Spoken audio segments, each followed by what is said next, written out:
Okay, good afternoon, everyone. Sorry about the technical bother here, but a big welcome to our panel, Misinformation, Who Can We Trust? Who indeed? I'm Will Godfrey. I'm the founding editor-in-chief of Filter, and I'm delighted to present 75 minutes stuffed with misinformation and the discussion thereof. And this is something that we talk about an awful lot in this field, isn't it? And how can we not when it's so dominant, when it's so pervasive throughout the world, throughout our societies, and throughout our institutions? We find it, of course, in some academic research, whether through the questions, the choices of questions to be addressed, or through the methodologies and analyses employed. In all forms of media, we find it amplified and further distorted and sensationalized for mass audiences. And all manner of politicians, policymakers, and so-called public health organizations seize upon it, exploit it, and put it into action. And the consequences in terms of policy and therefore health, in terms of vast swathes of the population being woefully misguided about relative risks, the consequences are absolutely dire, and especially dire for some of the most vulnerable and marginalized groups on the planet. 8 million annual smoking-related deaths are, as we know, preventable. They need not happen if only people had adequate access to accurate information and good harm reduction options, empowering them to make well-informed decisions about their own health. It's misinformation and, all too often, disinformation that stands in the way of this better future. So our job today is to describe aspects of it and hopefully ways to combat it. So let's get down to it. In terms of format, I hope that you've had the opportunity to view online the presentations put together by our 4 very eminent panelists. And what I'm going to do now is ask each of them to give you a kind of a 3-minute summary of their talks, after which we'll plunge straight into discussion, driven primarily by questions from you here in Warsaw and from all of you watching online around the world. So let's begin with William Stewart. William is the founder and president of the public opinion firm Pavada. And he's going to speak, I believe, among other things, about societal divisions and the breakdown in trust in a rapidly evolving media landscape. Thank you, William. Thank you, Will. So, a summary of my video presentation. My goal was to shed light on misinformation and trust from a public opinion standpoint.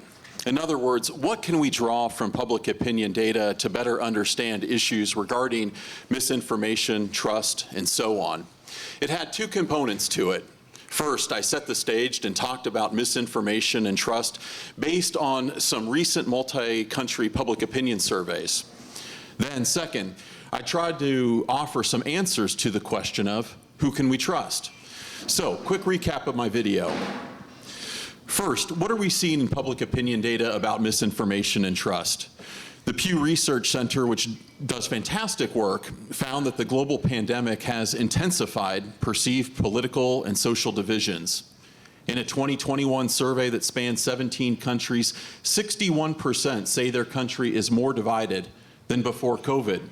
Alrighty, I'll take it from the top. So, what we are seeing in public opinion data about misinformation and trust. I first led with the Pew Research Center doing a 2021 study that spanned 17 countries, 61% saying their country is more divided than before COVID. Then from Edelman's most recent annual trust barometer that was conducted last November among over 36,000 respondents in 28 countries, 64% say that it is now to a point where people are incapable of having constructive and civil debates about issues they disagree on. Also from the Edelman Trust Barometer, nearly 6 in 10 say their default tendency is to distrust something until they see evidence it is trustworthy. I've got one more for you. In the summer of 2020, Pew Research Center and Alon's Imagining the Internet Center conducted a study to canvass nearly 1,000 experts from a wide range of fields. One of the key takeaways from this study was, and I quote, that a notable share of respondents foresee significant change that will multiply the spread of misinformation as authoritarians and polarized populations wage warring information campaigns with their foes. So let me read that last part again. They worry about the reduced likelihood of rational deliberation and evidence-based policy making as a result of misinformation. So that certainly has implications when it comes to advancing tobacco harm reduction policy making. Misinformation is a real problem. Polarization is a real problem.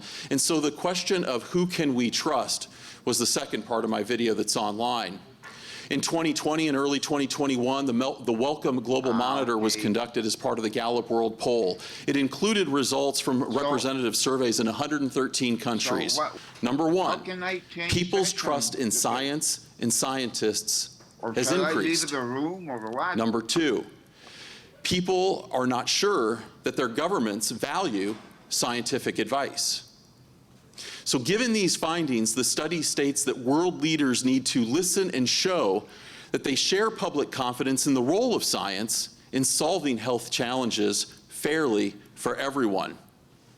These findings are then echoed in a more recent survey commissioned by Philip Morris International and conducted by my firm, Pavado. This was another very large study. It spanned 22 countries across Europe, Asia, Africa, and the Americas. In total, nearly 45,000 adults were surveyed. And one of the things we found was that trust in science and facts, in my opinion, these findings also have implications when it comes to advancing evidence-based policy making, including tobacco harm reduction. Number two, the opinions of doctors and healthcare professionals carry a lot of weight. And then number three, public opinion toward government is multifaceted. But generally speaking, there is still trust in government agencies in much of the developed world. So in closing, I think it's important to distinguish between misinformation and then simply lack of information. This can be a dangerous combination. When people lack information, they are more susceptible to misinformation. And I think tobacco harm reduction is a prime example of this. Fascinating insight into some of the data. And despite the rather bleak portrait of a bitterly polarized society, a kind of a note of optimism in the finding that people do actually feel inclined to trust science and scientists. However, which science? And that's going to be a question addressed by our next two speakers. The next one was going to be Roberto, but I'm going to assume that we, if you don't mind, Cother, go straight to you. Cother Hajat, a public health physician and distinguished epidemiologist based in the UK. And she's broadly going to speak about smokeless products, research of them, public perceptions of them, and associated misinformation. Thank you, Cother. Thank you, William. So it is very reassuring that trust in science has increased through the COVID pandemic period. But there is a lot of misinformation. And in response to this, with Ricardo Pelosa's group in Catania, we conducted a series of reviews to really look at what the science is telling us for e-cigarettes, for smokeless tobacco use, and then more of a narrative review. So the video I've shared is actually on the results of the smokeless tobacco. And we looked at disease endpoints. And the health outcomes and results were actually not a surprise. For Sweden, there was no consistent harm for either mortality or morbidity from the use of snus. In Asia, Middle East, Africa, in stark contrast, there were significant harms both for mortality and morbidity from smokeless tobacco used in those regions. And in the US, we saw mixed results, which reflected the use of mixed fermented products like in Asia and pasteurized products like in Sweden. But actually what we were surprised about was the sheer methodological flaws and poor quality of the studies that had been published in peer-reviewed journals in very high-tier respected journals. And so I'll just go through some of those today, which are relevant for this session, particularly in view of the rising trust in science. Obviously, if we're conducting the science, we need to make sure that that science is held up to a certain standard and threshold. So when we're looking at users of snus, we know that over 80% of them switch from smoking to snus use, and it isn't an immediate cut-off. There's a transition period, and many of them are dual users for a while.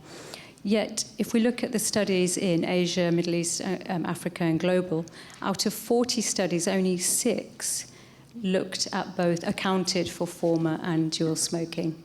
So as an academic, as an epidemiologist, the rest of those 34 articles should be debunked and should not be, their results should not be taken for use in the real-world setting. Numerous studies pulled together different smokeless tobacco products. We know that smokeless tobacco in Asia, which is fermented and therefore contains nitrosamines, added products like areca nut, betel nut, and is therefore carcinogenic, is a very different product to Swedish snus. Yet many meta-analyses in particular combined data and studies of different products, thereby diluting the harmful effects of the more harmful smokeless tobacco and falsely attributing harmful effects to far safer forms of smokeless tobacco as used in Sweden. And yet these were published. And so quite often, and I've heard several times today and yesterday, that studies were high tier because there were meta-analyses. Actually, what we found was that the meta-analyses were amplifying the methodological flaws. And so out of 20, so we conducted blinded assessment of quality using the NIH scales.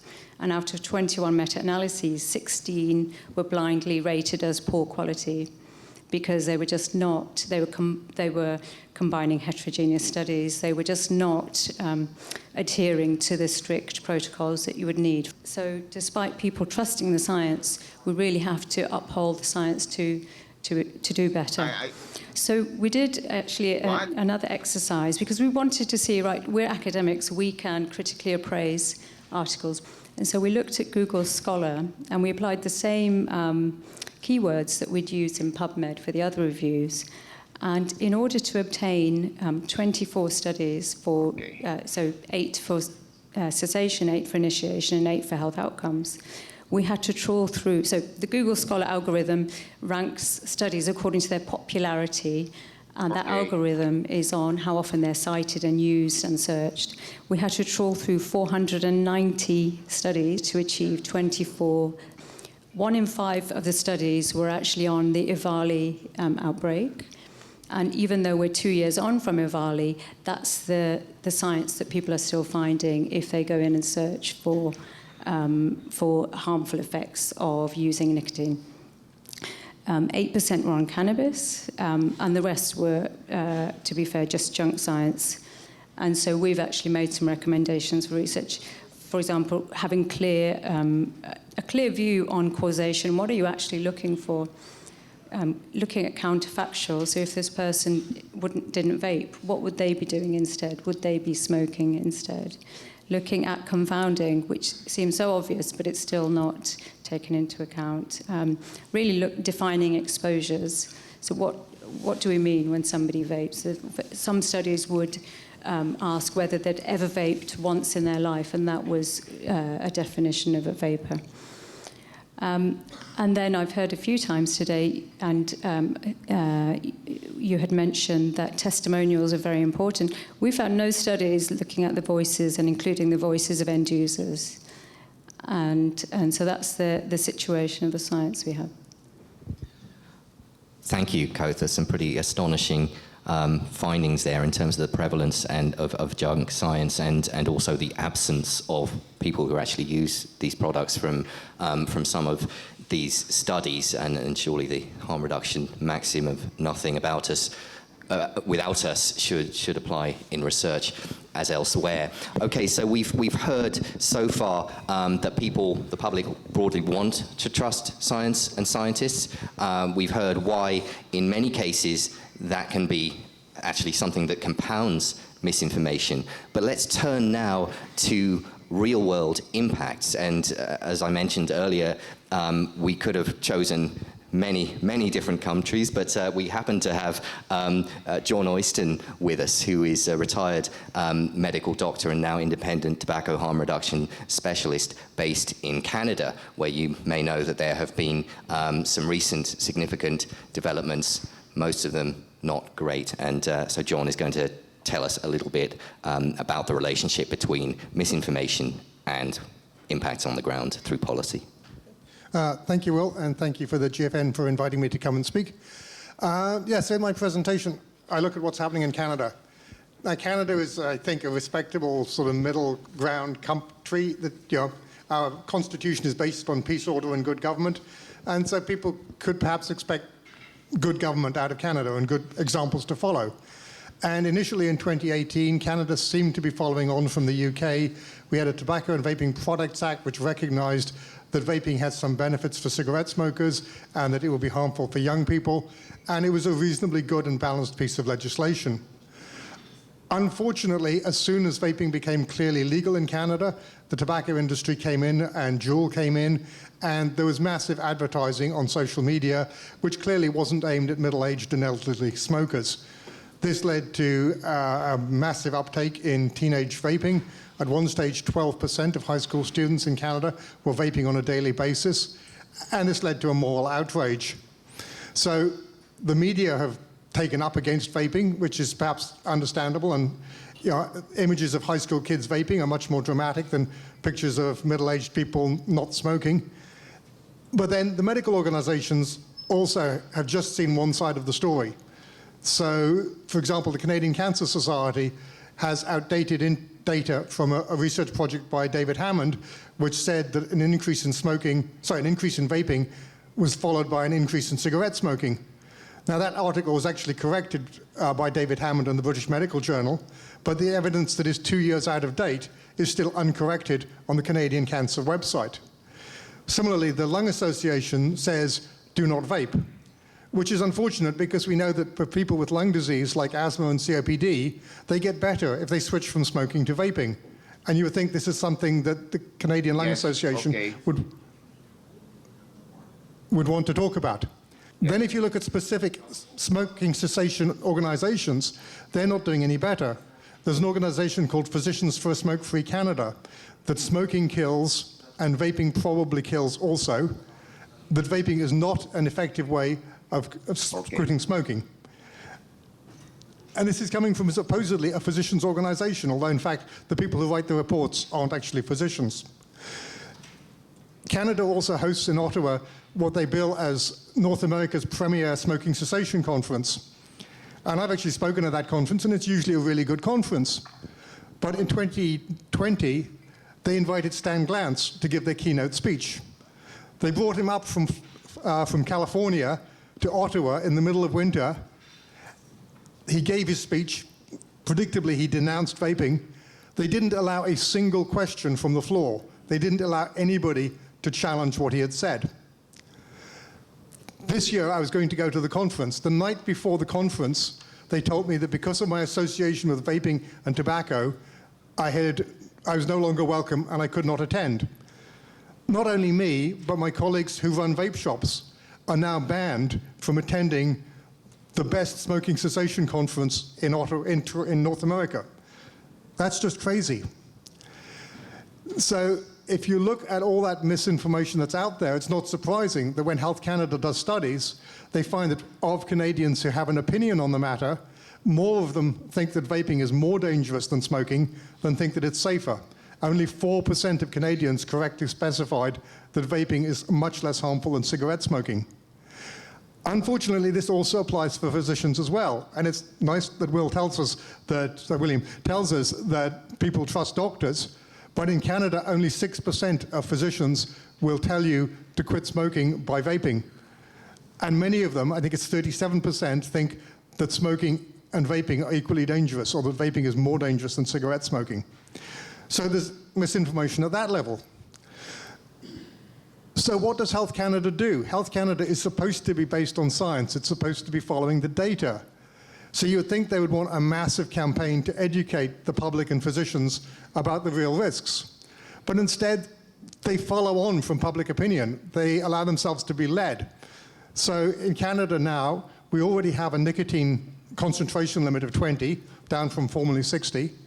We have increased taxation on vaping, and we're looking at a flavor ban.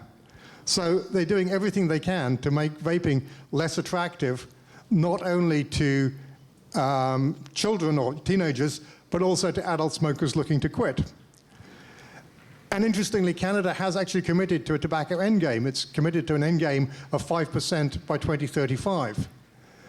Now, we're not going to make that target. And when other countries like New Zealand and most recently the UK realized that they were not going to meet similar targets, there was a comprehensive review of the whole situation, and they decided to do a whole bunch of things. But importantly, in both New Zealand and in the United Kingdom, they recognized the importance of getting vaping out there as a way for smokers to quit, and that has to be part of what you're going to do if you're going to reach that target. Whereas so far, Canada has shown no sign of following those examples. Thank you.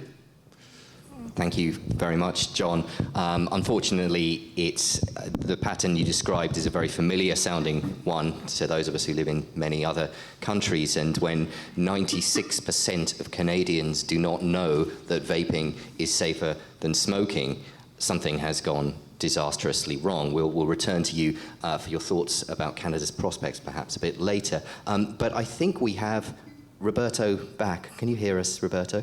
Hello. Yes, I can hear you. Yes. I'm terribly sorry for the earlier technical difficulties, but it's great to have you back. Roberto Sussman will need little introduction to many of you, but as well as being a senior physics researcher at the National University of Mexico, he is also a very prominent tobacco harm reduction expert. And returning to a somewhat similar theme to Cother, Roberto is going to tell us some more about misinformation in vaping emissions studies. Thanks, Roberto. Yeah, hello. Thanks for inviting me here to join the panel. Sometimes people don't want to listen or are not very interested in this issue because it's very technical. And it involves reading the studies, because what regulators and the media, the media release after a given paper on vaping emissions, which is like the base of the pyramid. If you watch the video that I placed, people only are aware of the title. And the title will always put the word toxic. Toxic metals in electronic cigarettes, toxic emissions. So once you see the word toxic, you're already thinking that electronic cigarettes are toxic. See? And then maybe somebody will read the abstract or the first words of the abstract, maybe the conclusions, the last paragraph of the conclusions. And all these papers make unwarranted, completely unwarranted policy recommendations that do not derive from their experimental findings, because they are testing electronic cigarettes in vaping machines, not in people. It's not somebody who is vaping. And it is also, there is a technical reason, because if you want to see the chemical composition of the inhaled aerosol, you cannot put a detector in the mouth. It has to be a machine. But the machines work with protocols that are appropriate for cigarettes, and then they evolve to vaping products, but mostly for the early vaping products. And for They are appropriate, let's say, for a pod, but they're not appropriate for a larger device. And even if you set the parameters so that they are appropriate for the devices, it is a regimented popping. And here is the question. Typically, the protocol will ask the machines, will require the machines to vape 50 times every 30 seconds, pods that last only 3 seconds. Nobody, no human will do that. And if somebody, if a vapor, I'm a vapor, if a vapor will do like 10 or 20 repeated pods, one like the other, maybe if you are under very stressful conditions or situations, or you are a very neurotic vapor, you are going to vape like this, but that will be only part of it. You're not going to be the whole day like this. So it is important to know that all these emission studies are based on machines. And the best you can do with these machines is to approximate. This experience can, at best, be a proxy of human exposure. Now, it is very interesting that I'm about to finish a paper with a French colleague, and we reviewed 12 articles dealing with metal in the aerosol, and all of them except one from the industry, but all the other ones were published in the United States, one was published in China, and all of them say that vaping is toxic. All of them issue policy recommendations. And this is, I think this is important, and people have not paid too much attention to this because it's technical. Like, people are too concerned about teenage vaping, smoking cessation, and the regulation. I agree, these are extremely important topics. But I would urge the THR community to also look at these technical issues, because it's the basis. Like, what's the use of regulation or THR if the product is not safe? And I say safe, of course, I'm not saying that it's a fiction. The word safe is fictitious. Everything carries risk. Every product that we consume will leave a biological signature in our bodies, right? So if the product is not sufficiently safe compared with cigarettes, or we understand these parameters, but if the product is not sufficiently safe, then this is the basis of the pyramid. If the basis of the pyramid is being under attack, we have to pay attention. And I'm willing to explain the technicalities of this issue, but it is important that people take notice of it. And this is essentially what I have to say, that there is an ongoing misinformation because authors report risks and report harms and issue policy recommendations that are not strictly based on their experimental results. I wonder if that's my time. Yeah. Thank you very much for that analysis, Roberto. One key point that I'll take away is that if you test products like vaping products in circumstances entirely removed from how people actually use them in real life, it doesn't necessarily carry a lot of value, which relates, you might think they could have avoided that by asking a couple of vapors, which does relate to the point that Cother was making earlier. Okay, well, thank you so much.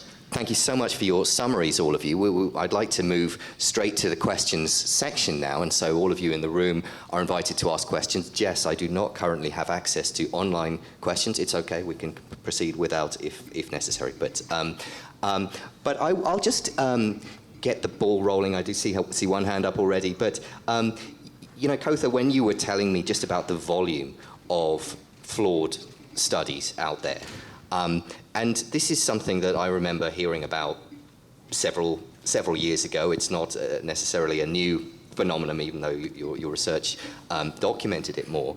I just wondered if you could describe for us some of the structural issues that both produce and platform research that is actually spreading misinformation. Why does it persist, and why does it happen on this kind of scale?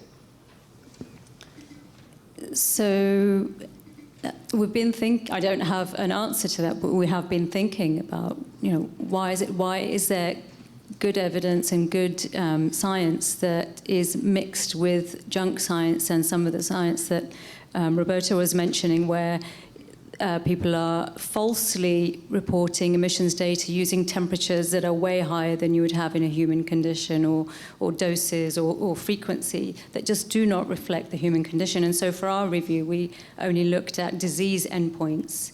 But clearly it's it's a lot easier than it should be to produce junk science and get that published. And we think that there isn't a fixed bar or set of criteria that tobacco harm reduction science or any real-world science should stick to. We still have the conventional epidemiological methodologies where randomized controlled trials are king and anything else doesn't count. But actually, when we're talking about real-world science in people's lives and homes, we need to think differently about the methodologies.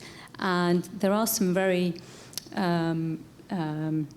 there are some ways to do that where we don't have a fixed framework, and I think that we need to work together to develop a framework of criteria. We've published a little bit on that in one of our other articles, and we have actually laid out a set of criteria that researchers, and maybe more importantly, editors of journals, should really look for. So exposure, so how are we defining vaping? Why do we not have a fixed definition for vaping as we do for smoking? Looking at the comparison groups. So it's absolute nonsense to take an ex-smoker, not record their former smoking status, and then attribute any harmful effects to the vaping or the snus use. And how is that managing to be published? So we need a clear set of criteria that unless you meet these, unless you have properly defined exposure, defined your research question, really identified the pathway of causation, we can correlate just about anything we'd like to, but unless you have clearly identified and shown the reader what the pathway of causation is, that should not be getting published. We should have a lot more consideration to the experiences of the end users and what it means for them and what actually is important for them in terms of side effects, convenience, pricing, all of these factors. So I'd like one result of maybe this conference to have an agreed set of criteria for conducting science in tobacco harm reduction. I can, build on that a little bit in terms of just, kind of how did we get here, or what's driving, I think, some of these problems. And, one of the things that I've observed, over 2.5 decades of doing focus groups, when I first got into the field of doing public opinion research in the 90s, you just think about what the information channels were then. It was not the internet, and it was not smartphones. And just sitting in focus group rooms, for 2.5 decades, I have certainly seen just, a shift. Obviously, it's on one hand, it's very obvious, a shift in how people are consuming their information, but I think that that's absolutely has something to do with this conversation that we're having. 100 years ago, people were primarily getting their information from the paper. Then along in the 20s came radio. In the 50s, 60s, it was television, and then in the 2000s came the internet and smartphone. All of a sudden, just the information channels exploded, and the number of ways that people can kind of get information and the amount of information out there, it just confuses people. Yes, understood. Thank you, Cother and William. Let's get rolling with some audience questions. Right, you want to chime in on just briefly? Okay, yes. A couple of points I'd like to make just to add to everything else. First of all, most physicians aren't trained in or very good at doing research. But often to get promotion, to get new jobs, you have to be published. And so there's a huge incentive for physicians to publish anything, anywhere. Plus you have a huge number of journals that are looking for something to fill their pages because they're working on a for-profit business. In a lot of fields that doesn't really matter because the junk just gets ignored. But junk science related to vaping gets picked up by people who hate vaping and it gets thrown in our face. So it's more important to limit junk science in vaping than it is in other business, other parts of medicine. Thank you. That's a really good point about the ecosystem, John. Yeah, yes, go ahead, Roberto. Yeah, very quickly. It's interesting how misinformation can so easily travel. Also information. Let's be fair that not the modern form of media, it's all junk. There's also good information, bad information, but it's so much that it's very difficult to analyze it. Sometimes, even if you have the good intention, you simply don't have the time. And it is important, like there was a legislator in Mexico saying that vaping had lots of methods. How did she get that? Well, from one of these junk studies, because you pick up the misinformation or disinformation that you want. It's very difficult. Even if you're technically qualified, sometimes it's very difficult to see the rotten apples from the good apples. Yeah. Thank you, Roberto. So as promised, let's turn straight to the audience. You're welcome to address questions either to specific panelists or to the panel at large. And if you could just state your name and hopefully have a question mark at the end, that would be very nice. Derek, I did see you first, and then we'll go over there next. Thanks. I think this is a profoundly important panel. I just want to make a brief comment and then get some assessment. I think that the focus on trust in the general public is important. Obviously, I think the quality of data is important. But I think we should give greater attention to the production of science. Look at the production side, because I think there we're often missing a real big issue that's driving a lot of the misinformation. And by that I mean that I've seen plenty of data showing that about 90%, 90, of all public-funded research in tobacco harm reduction comes out of the NIH. 10% in the rest of the world, and that the researchers come from very few universities. In fact, 2 constitute 40% of the total output and the input of money. And the kind of topics being done in that sector are mainly focused on youth concerns, negative effects, not much on cessation and nothing on health benefits. In sharp contrast, private sector funding research, which is the next biggest category, which finds its way into the FDA documents under the law, tends to focus on the deeper toxicological, epidemiological, population and health risk side. When the panels are set up to decide who's going to decide WHO and government policy, all of those in industry are excluded, which means systematically you are biasing the quality of the science and the scientists to a very particular mindset of finding risks and harms and not finding benefits. And I think that that is a structural issue that we need to think of how we address, and I'd love to know your thoughts on this. And also, I think we should be putting this data out. And finally, it's compounded by the fact that the site of publication varies dramatically. A large proportion of the NIH-funded research goes into journals which ban the private sector being able to fund it. So the informed scientific reader reading the British Medical Journal or Tobacco Control will get a very narrow slice of the real world and drive their own policy and decisions based on that. Thank you, Derek. Who would like to respond to that? Cother? Yeah.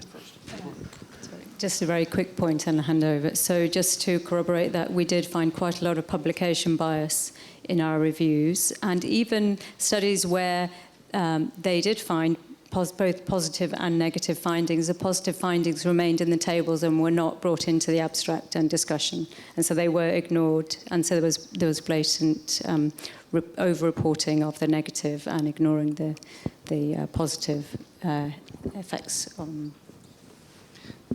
Thank you. We'll try to keep the answers relatively brief so that we can include as many audience members as possible. But go ahead, William. Yes. Oh, no, you can keep it. Oh, okay. John? I was encouraged by Mark Gunther's speech this morning, in which he said that there are other foundations that are looking at funding medical research. And so perhaps that's our only hope, that we can get other foundations to fund research to give us a different perspective. Look, I will chime in with a quick one. I think it's just what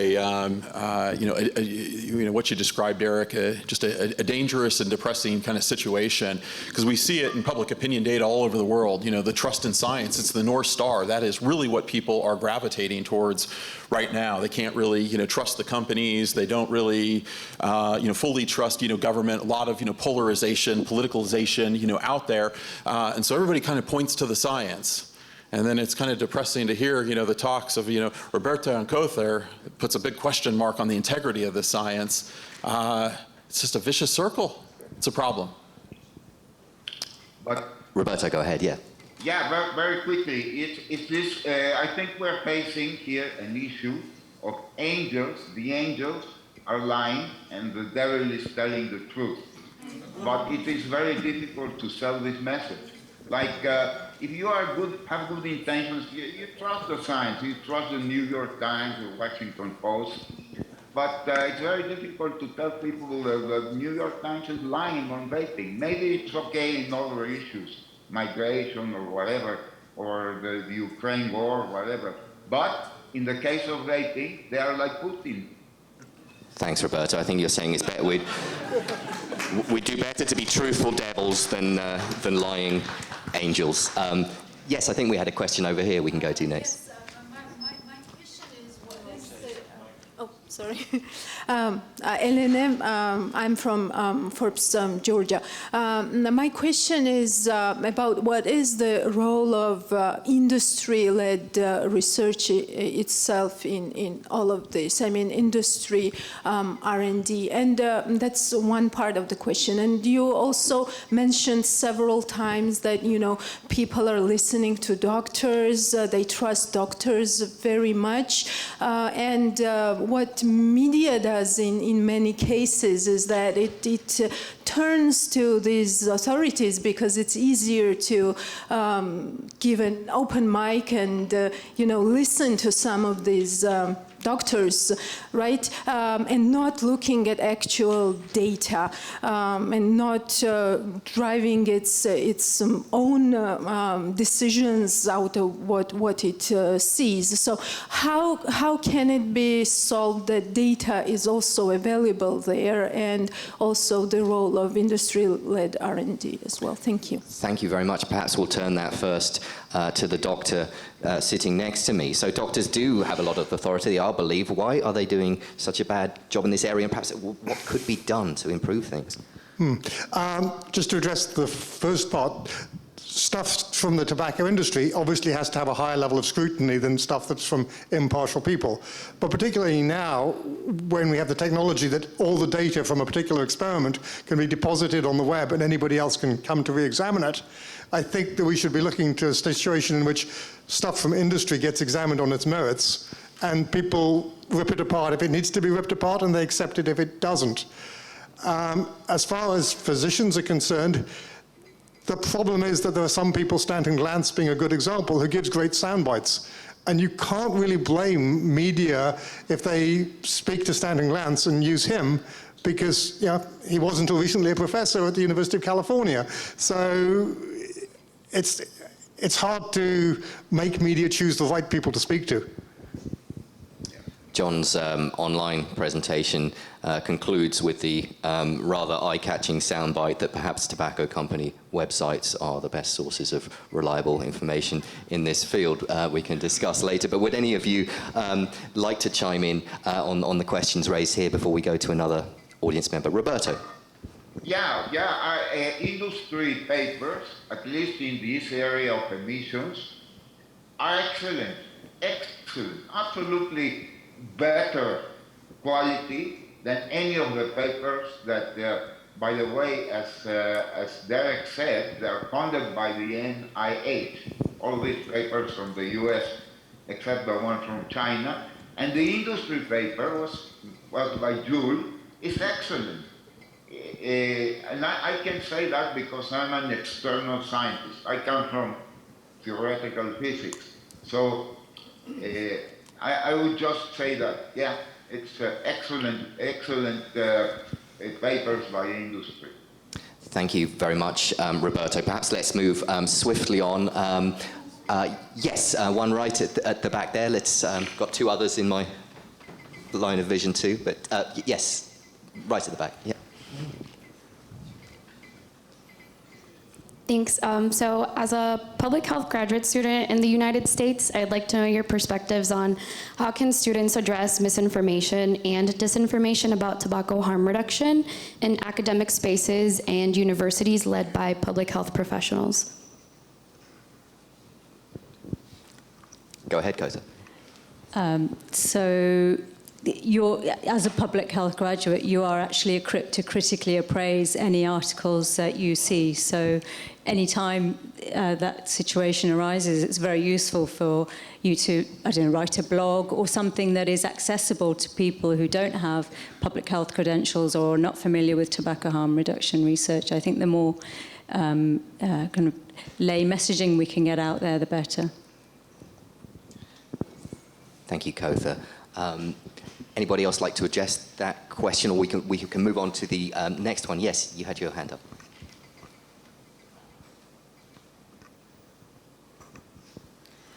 Good afternoon, everyone. My name is Noma Zimangosi. I'm from South Africa. So during the start of the pandemic, our government, they took a very hard stance in terms of spreading misinformation. You could be fined, you could be prosecuted. So take that very same country that's sort of taking its cue from the World Health Organization, and we've sort of been told that during the last 2 days that WHO isn't really helping in the message of tobacco harm reduction. So my question to the panel would be, how do you successfully fight the fight of misinformation when it's perpetuated at the level with which you're seeing? Because the people who are sort of at the forefront, the guys who are anti, so how do you get to the level or the visibility with which I suppose your counterparts are at? How do you fight that fight, and how do you fight it successfully? Great question. Yeah, William. Oh, sorry. Go ahead. Yeah, I can kick it off just by saying that education is probably the most critical element, I think, of fighting the fight. People just need to be educated and informed. When they don't have any basis of fact or knowledge, they will kind of take, whatever is presented. It's tough. There's so many issues out there in the world on which people need to be educated. We are here today talking about just one issue, but there's myriad issues out there. But I think that would be my direct response to your question, that it boils down to education, and that people in this room and others in the industry, you have to just bring people's knowledge level higher on the issues. Thank you, William. I think this is a really important question, solutions to these myriad problems. And given your varied perspectives, I think it would be great to go around and ask each of you your response to that. Roberto. Yeah, sometimes you have to, I have seen in advocacy that it is very useful to use the example of the United Kingdom, because people normally get their information from the US. And I'm sorry to say, but in the US, there is a war against vaping. And this war involves the highest academic and regulatory and political power, right? So, but not in the UK. I think you have to insist to people, look at the UK, look at New Zealand. And once they land in the UK by, a website or Public Health England or the Royal, whatever site, then people will start getting better information, right? I think it has been very useful for me in advocacy, one way of fighting misinformation. Thanks, Roberta. Yeah, the UK example, John, in your recorded presentation, you mentioned that some years back, Canadian policy broadly resembled the UK, and since then things have become a little bit more reminiscent of what's happening south of the border. Do you think that that's a useful avenue for Canadian advocacy, for example, to sort of point across the Atlantic to that example? I hope so, yeah. And I mean, so I think people had a great deal of respect for Martin Dockrell, and I only get these things second or third hand, but there was a guy called James Van Loon that people respected in Canada, and I think those two listened to each other, so I think there was supposed to be a level of personal trust going on there. So I think those relationships are very important. And I was hoping, that Canada would follow the UK example, because I wouldn't like to see a situation in which the UK and vaping becomes like Sweden and snus. It's an isolated example, and people can just dismiss it because that only applies in one country. So I was really hoping that Canada would, be a second example, and then New Zealand would be a third example. But it's just not going that way at the moment. Okay. But in order to answer the question, I don't actually have an answer to the question, but I have a relevant anecdote. So before COVID, I was working with a nurse called Kellyanne who runs VAEP, a Vaping Education Project. And we were trying to educate people that as far as vaping was concerned, the CDC and the WHO were wrong. And then COVID came along, and she became a COVID denier and an anti-vaxxer.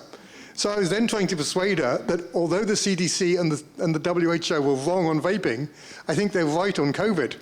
And that was an argument I ended up not being able to win, and I ended up having to ban her on Facebook because we just couldn't have a civil discussion anymore. So the importance of trust in institutions is really important, and once you lose trust on one topic, you lose it on everything else. Yes. Sounds like a case of contagion there of misinformation. But let's refer the original great question back to Cother, because I know that you had some thoughts you wanted to share.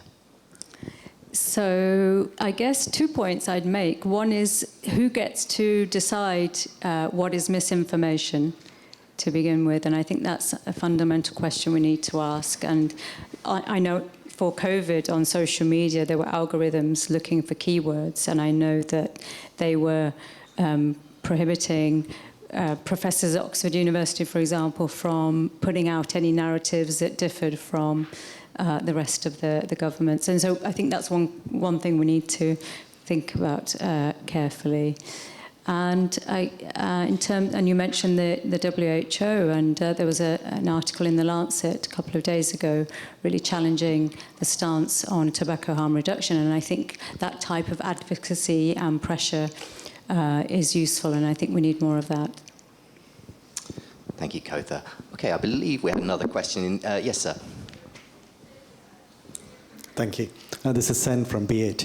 I was at the American Thoracic Society meeting 2022 a month ago, and there was a couple of very clear distinctions that I noted. One was, I think the very point that you made about Canada is they're quite happy for the existing smokers to move on to vaping. I think that debate seemed to be clear at the American Thoracic Society. But the next, they had a cohort of pediatricians who were looking at vaping. There were about 30-odd presentations, and most of them were on EVALI, because their definition of EVALI is anything associated with vaping now becomes an EVALI in their mind.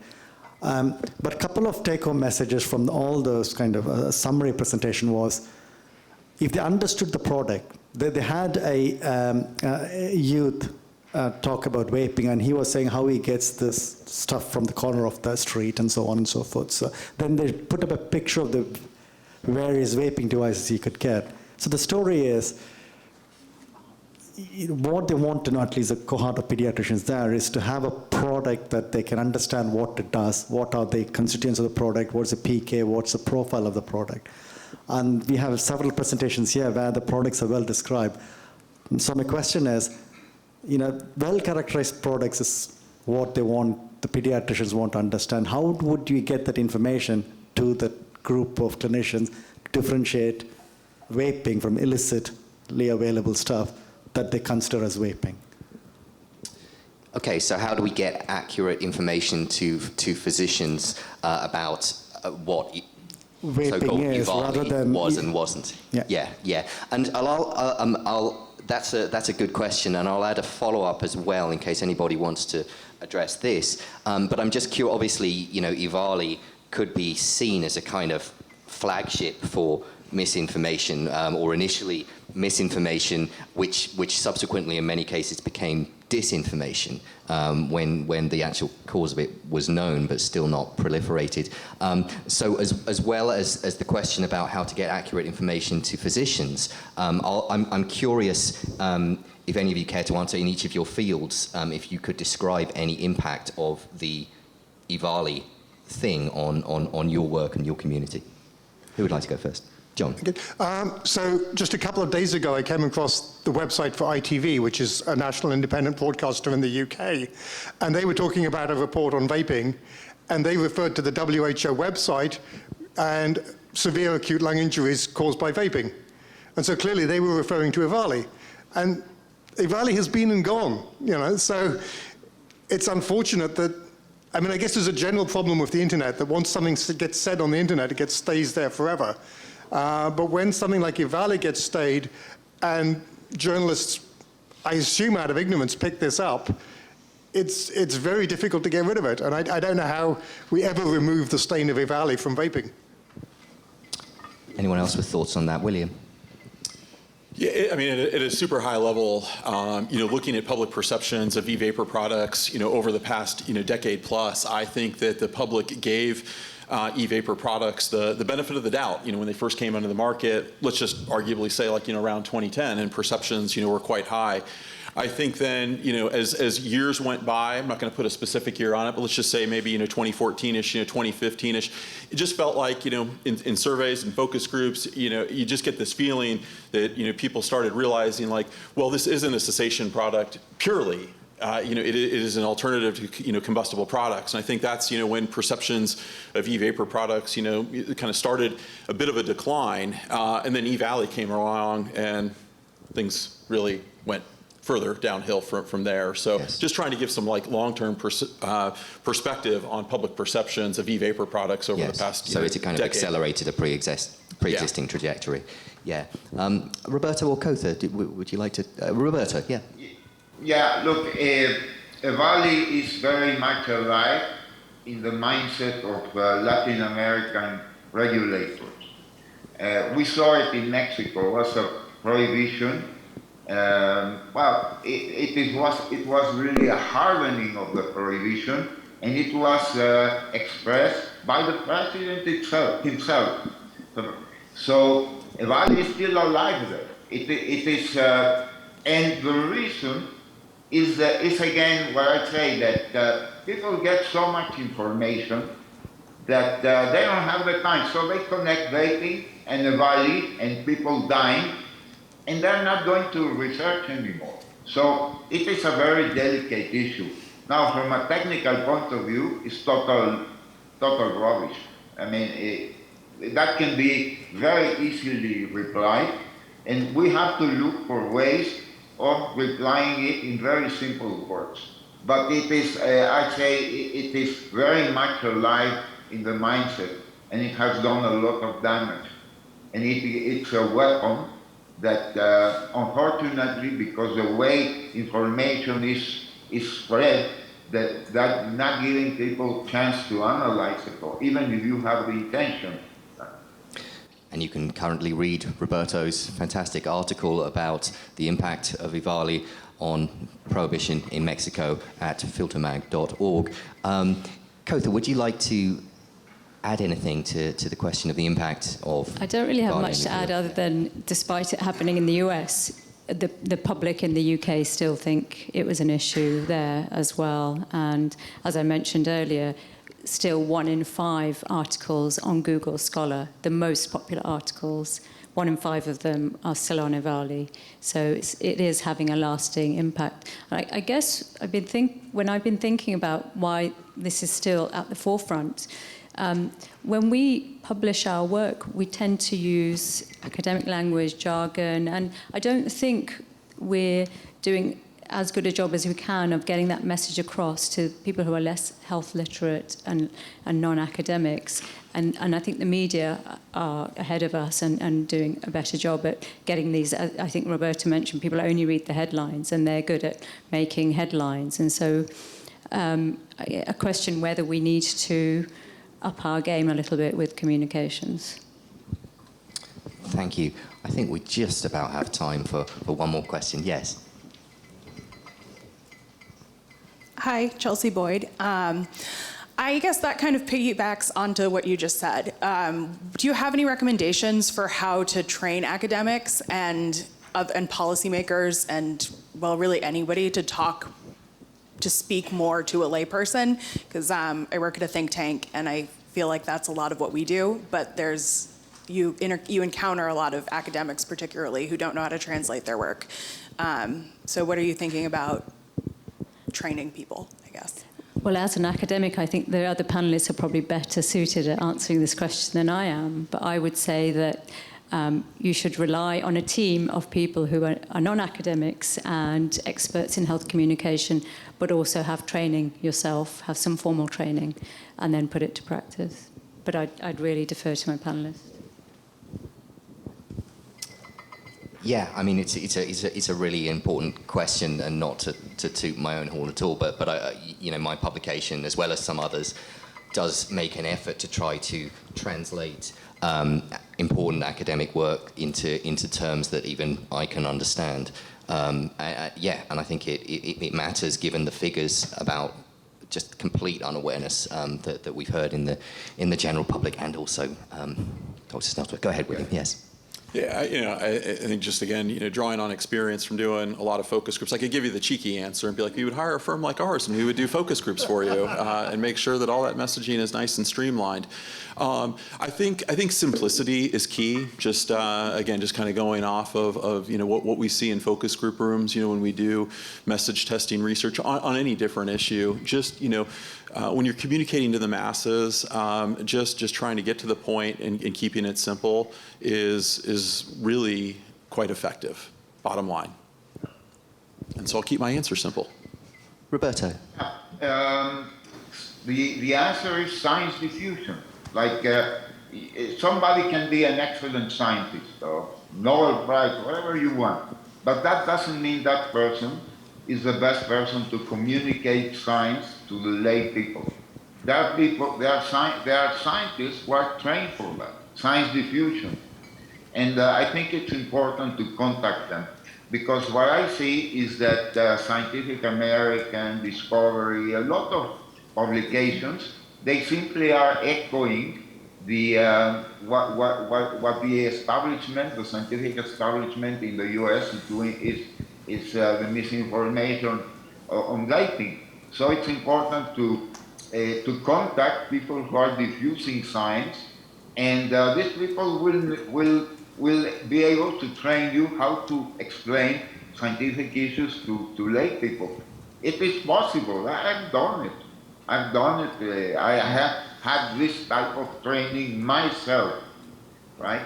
And I recommend people who are trying to communicate science to lay people to rely on people who are experts in doing that. And these are not necessarily the experts on the field. Thank you, Roberta. We're very close to the end of the session now, but I would just like to conclude by asking a brief question for each of us, our panelists, to answer briefly.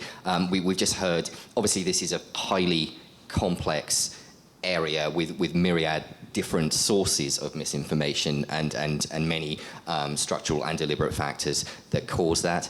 But given some of the solutions, approaches that we've discussed, I mean, just simply, how optimistic do each of you feel that the tidal wave can be significantly reversed, say, in the next 5 years? In Canada, I'm not optimistic. For a while, there were people putting Health Canada's feet to the fire because they'd committed to this goal of 5% by 2035, and they weren't going to get there. And so some of the conventional tobacco control people, like the Ontario Tobacco Research Unit and Physicians for Smoke-Free Canada, were really getting on Health Canada's case. Now they've pulled a rabbit out of the hat in the last couple of days, and they're moving to this system of claiming that they want to have individual health warnings on each cigarette. And this is a new thing, and if Canada did it, it would be the world's first. So that kind of takes the pressure off them following countries like the UK and New Zealand and incorporating vaping into a way to reach their target. So I think they're now going off into a completely different field and doing something which I think will be irrelevant, and it distracts from the issues of vaping. So I'm not optimistic about things in Canada in the near future. Sorry to hear it. William, would you like to? Yeah, I'm going to kind of follow on that theme. I don't know if asking about optimism is the right way to frame it. I think the reality is there's always going to be this tension and friction out there. It's never going to go away. That is kind of the reality of the situation that we're dealing with. This is like any issue. Any issue out there has many stakeholders, at the table, and there's always, I think, going to be kind of opposing, viewpoints. And you might, be able to reach compromise or reach a solution on one particular aspect of the issue, but something this complex, there's always going to be issues out there, and there's always going to be that that friction and that tension. And so I think the reality is this will be with us for forever. It is the reality of the dynamic in which we are all operating.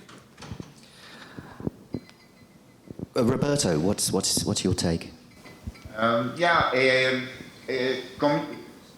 The way things vary in Latin America, I think I'm also, there are reasons to be pessimistic because the way things operate in Latin America are different. The political environment, there is much less transparency. And so as long as this Bloomberg structure is operating among our health ministries and in politics and so on, it's going to, at the level of the law, it's going to be very tough. And the danger is that we have an informal market that is supplying customers and so on, but there is a risk that this market will be overtaken by criminal sectors. And so it's a very unstable situation. And so I am pessimistic for the next 5 years. There will be more people vaping, but the market will be very difficult. Unfortunately, there is a structure working there that is very difficult to overcome. It's very different from rich countries. And what I'm saying applies to most of Latin America, especially to the big countries, Mexico and Brazil. Well, I'm sorry to be ending things on a real downer here, but as we've been discussing, better to give people the unvarnished truth. Cother, can you give us any? Well, yes, as I come from the UK, I'm maybe a little bit more optimistic because it is really pleasing to see that some progress has been made for vaping with the Khan report recently. I would like to see more progress with smokeless tobacco as well in the UK and Europe, and I hope other countries will follow suit with the UK. Thank you, Cother. I was going to say, do you have a different answer to the question? Oh, I just asked the questions. I'm only a journalist. And with that evasion, I will call this time on this. It just remains for me to thank you all very much for watching and participating, and to thank our four fantastic panelists, Roberto Sussman, Cother Hajat, William Stewart, and John Oyston, and to ask you to join me in giving them all a big round of applause.